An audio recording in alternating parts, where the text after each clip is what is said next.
chrétien ou pas? C'est un rabbin, lui. Ok. Il ne sait pas c'est quel genre de femme qui est en train de lui laver les pieds, là. Qui comprend? Amen. Jésus attirait tous ces gens de mauvaise vie. Je bénis le Seigneur que moi aussi j'attire tous ces gens. Amen. C'est bon, c'est bon. C'est pas que je suis pas bien. Hein. C'est pas que je suis trop relax. Hein. Justement, c'est l'amour de Dieu qui les attire. Amen. La Bible dit, nul ne vient à lui s'il n'est pas attiré par Dieu lui-même. Donc, gloire à Dieu quand ces personnes-là viennent et sont attirées à l'église des nations. Amen. Et gloire à Dieu, à chaque fois que quelqu'un vient, mérite totalement des choses. Et tu vas comprendre l'histoire. Et là, donc, les pharisiens ne sont pas contents. J'ai dit, mais non, c'est pas possible, parce que c'est d'un point de vue culturel. Qui commence à comprendre la drachme, la brebis? C'est d'un point de vue culturel. Dans le Moyen-Orient, à cette époque-là, c'est comme ça que ça se passe. Et là, le Seigneur va dire, et continue, et là il va planter le clou encore plus. Et il dit encore, mais là c'est plus un parabole, il dit encore, un homme avait 2 fils. Certains l'appliquent en parabole, certains disent c'est une histoire. Moi j'ai tendance à dire que c'est une parabole aussi. Mais on va dire que c'est l'histoire où ça ne me dérange pas, parce que je vais faire un point qui est assez précis. Il dit encore, un homme avait 2 fils. Le plus jeune dit à son père, papa, mon père, donne-moi la part de bien qui doit me revenir. Et le père leur partagea son bien. Peu de jours après, le plus jeune fils, ayant tout ramassé, partit pour un pays lointain, éloigné, où il dissipa son bien en vivant dans la débauche. Lorsqu'il eut tout dépensé, une grande famine survint dans ce pays et il commença à se trouver dans le besoin. Alors il alla se mettre au service d'un des habitants du pays. Je ne vais même pas regarder ça, tiens, parce que mes points, ça va me prendre trop de temps. Je pourrais, mais... Qu'il envoya dans ses champs garder les pourceaux. Il aurait bien voulu se rassasier des carouges que mangeaient les pourceaux, mais personne ne lui en donnait. Et en rentrant lui-même, il dit, mais combien d'ouvriers chez mon père ont du pain en abondance? Et moi ici, je meurs de faim. Je me lèverai, j'irai vers mon père, et je lui dirai, mon père, j'ai péché contre le ciel et contre toi. Je ne suis plus digne d'être appelé ton fils. Traite-moi comme l'un de tes ouvriers. Et il se leva et alla vers son père. Et comme il était encore loin, son père le vit et fut ému de compassion. Il courut, se jeta à son cou et l'embrassa. Le fils lui dit, mon père, j'ai péché contre le ciel et contre toi. Je ne suis plus digne d'être appelé ton serviteur. Mais le père dit à ses serviteurs, apportez vite la plus belle robe et remettez-le, mettez-lui un anneau au doigt et des souliers aux pieds, amenez-le veau gras, tuez-le, mangeons, réjouissons-nous. Car mon fils que voici était mort et il est revenu à la vie. Il était perdu, il est retrouvé et ils commencèrent à se réjouir. Je vais m'arrêter là dans le premier, l'histoire de cet enfant, l'histoire de ce père. C'est pas un enfant prodigue. Pendant que je lisais cette histoire, moi, qui le sait que je l'ai prêché et que c'était toujours bon. Alors, mais là encore, je lisais ça parce que c'est à l'époque où je me disais, mais Dieu, Dieu nous pardonne et quand il nous pardonne, il nous pardonne. C'est nous qui n'arrivons pas à nous pardonner nous-mêmes. Et ce soir, je tiens à te dire que Dieu te pardonne, sincèrement. Là, les pharisiens et les sadducéens, les scribes sont là. Les scribes, c'est ceux qui écrivent la loi. Les pharisiens, c'est les hommes habillés qui la pratiquent, qui l'impliquent, c'est les hommes d'église. Et là, ils sont devant Jésus, et Jésus a dit la première histoire pour la brebis, la deuxième pour la pièce, et là, Jésus va continuer de drive a home run, comme on dit, boum, c'est directement, il va dire, écoutez, maintenant cette histoire. Apprenez le contexte. Un homme a 2 fils. Vous allez voir, je vais décréter cette histoire aujourd'hui, je vais vous expliquer cette histoire dans le contexte le plus parfait. Cet homme, qui apparemment était un homme riche, n'est-ce pas, a 2 fils.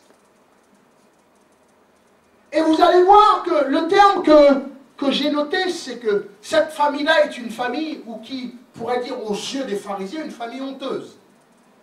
C'est une honte, ce que je vais vous expliquer là. Comprenez le contexte, il y a 2000 ans, en Moyen-Orient. Le plus jeune des 2 fils a osé venir demander son bien. C'est quand le père mourait que le bien était partagé. Première erreur, ce fils-là est odieux. Qui comprend? Alors là, les pharisiens sont debout, la marque, et ils disent, mais attends quoi? Le plus jeune fils vient et ose demander ce qui lui doit lui revenir. C'est comme si tu avais une société, tu avais un truc, et puis que ton fils vient et dit, écoute, moi, je veux mon bien. C'est comme si Bolo venait, ou mon fils venait et dit, écoute, moi, je veux le bien qu'il me doit tout de suite. Oh, mais je suis encore en vie, tu veux me tuer?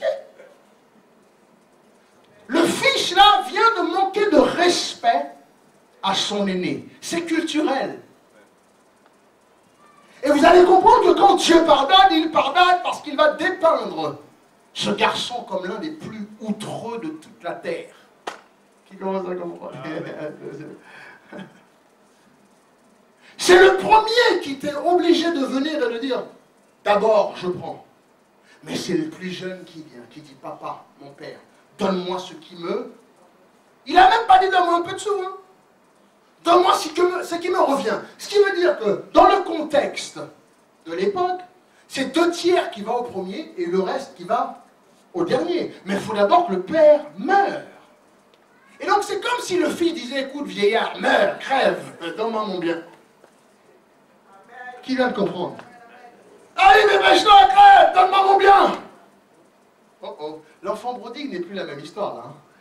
Quand on le regarde dans un contexte normal de ce que Jésus voulait dire. C'est pas à propos de lui, cette histoire, c'est à propos d'un père.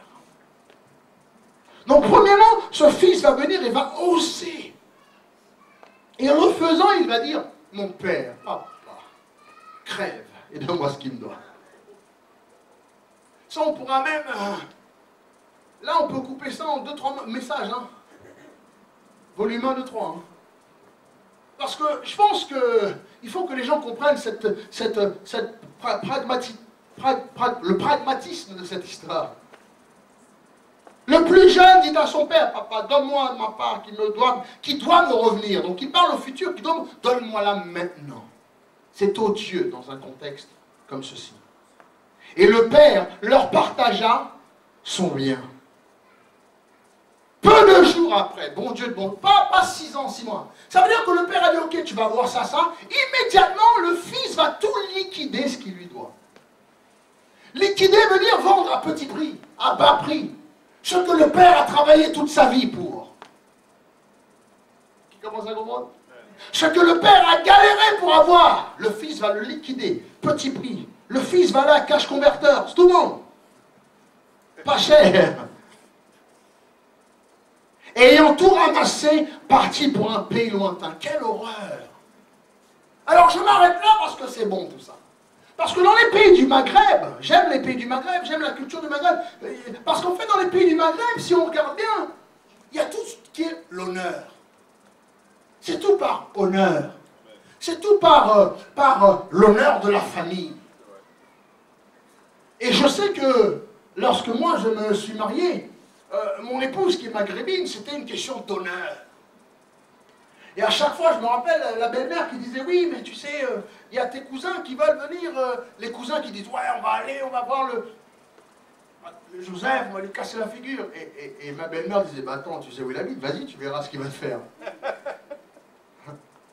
C'est une question d'honneur. Combien d'histoires on entend, combien d'histoires on voit dans la télé, dans les magazines où un cousin ou un oncle, quelqu'un tue. En Inde, c'est pareil. Brûle en Indonésie. Brûle la fille parce qu'elle n'est plus pure, ou la fille parce qu'elle a sorti avec quelqu'un d'autre, ou parce que la fille a pour X raison, ils l'ont vue dehors, ils ne savent même pas vraiment. C'est juste qu'elle passait dans la rue, elle a juste souri à un homme. L'honneur de la famille.